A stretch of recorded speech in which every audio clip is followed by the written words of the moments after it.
திருச்சி அண்ணா விளையாட்டு அரங்கம் அருகே இருக்கக்கூடிய பகுதியில் இளம்பெண்ணை வாலிபர் ஒருவர் கல்லால் கொடூரமாக தாக்கிய வீடியோ தற்போது வைரலாகி வருகிறது. இந்த வீடியோ வெளியானதிலிருந்து பெரும் பொதுமக்களிடையே அச்சத்தையும் ஒரு அதிர்வலையும் ஏற்படுத்தியுள்ளது. பெண்கள் பாதுகாப்பு பத்தி பேசுற விஜயன் அவர்கள், பெண்களுக்கான உரிமையை பத்தி பேசுற விஜயன் அவர்கள், இவ்வளோ நீங்க பேசுறீங்க. ஆளுங்கட்சியில சின்னதா ஒரு பெண் மேல வந்து யாராவது இண்டிவிஜுவல் ரெஸ்பான்சிபிலிட்டி ஃபெயிலியர்ல ஏதாவது ஒரு அசம்பாவியம் நடந்ததுன்னா நீங்க எவ்வளவு விமர்சனம் வைக்கிறீங்க. சட்ட ஒழுங்கு சரியில்லை, பெண்களுக்கு பாதுகாப்பு இல்லை, எவ்வளோ நீங்க விமர்சனம் முன்வைக்கிறீங்க.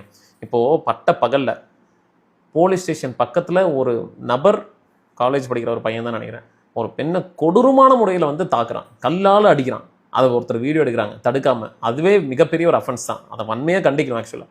அப்படி இருக்கும் பட்சத்தில் சிங்கப்பெண் அதிரடிப்படைன்னு சொல்லிட்டு நீங்கள் தான் ரீசெண்டாக லான்ச் பண்ணீங்க. எங்கே போயிருந்தாங்க? டீ குடிக்க போயிருந்தாங்களா? Coffee shop போயிருந்தாங்களா? இல்லை லஞ்ச் டின்னர், இல்லை ரெஸ்ட் எடுத்துகிட்டு இருந்தாங்களா? எங்கே போயிருந்தாங்க? அப்புறம் எதுக்கு அந்த சிங்கப்பெண் அதிரடிப்படைன்னு எதுக்காக அதை நீங்கள் வச்சுருக்கீங்க?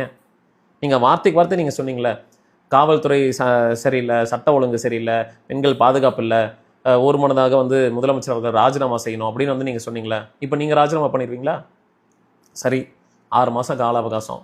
இந்த 6 மாதத்தில் எத்தனை பெண்களுக்கு இந்த மாதிரி ஒரு கொடுமை நடக்கும்? அதெல்லாம் யார் பொறுப்பேற்றுக்கிறது? நான் விமர்சனம் பண்ணல. 6 மாதம் நீங்கள் அவகாசம் எடுத்துக்கோங்க. அது எதுக்கு? நிதி நெருக்கடியை சமாளிக்கிறதுக்கு 6 மாதம், ஓகே. பட் சட்ட ஒழுங்கு பிரச்சனைக்கு எதுக்கு 6 மாதம்? அப்புறம் எதுக்கு சிங்கப்பெண் அதிரடிப்படைன்னு என்ன பண்ணிட்டு இருக்காங்க? உங்களுக்கு கீழே உங்களுடைய போர்ட்ஃபோலியோவில் இருக்கக்கூடிய ஒரு துறை சார்ந்த ஒரு சிங்கப்பெண் அதிரடிப்படைகள் நடவடிக்கை எடுக்காம எங்கே போயிருந்தாங்க? அப்போ இதுலேருந்து உங்களுக்கு புரிஞ்சிருக்கும், தனி மனித ஒழுக்கன்றது ரொம்ப ரொம்ப முக்கியம். ஒவ்வொரு நபருக்கும் ஒவ்வொரு காவல்துறை வைக்க முடியாது. தனி மனித ஒழுக்கம் தான் ரொம்ப முக்கியம். இதுதான் நான் எங்கள் ஆட்சியிலையும் நான் சொன்னேன், இப்போவும் நான் சொல்கிறேன். இதை நான் முழுமையாக நான் வந்து விஜயன் அவர்கள் மேலே வந்து நான் கார்னரோ இல்லை அவர் மேலே பிளேம் பண்ணவோ நான் விரும்பலை. காவல்துறை மேலேயும் நான் பிளேம் பண்ண விரும்பலை.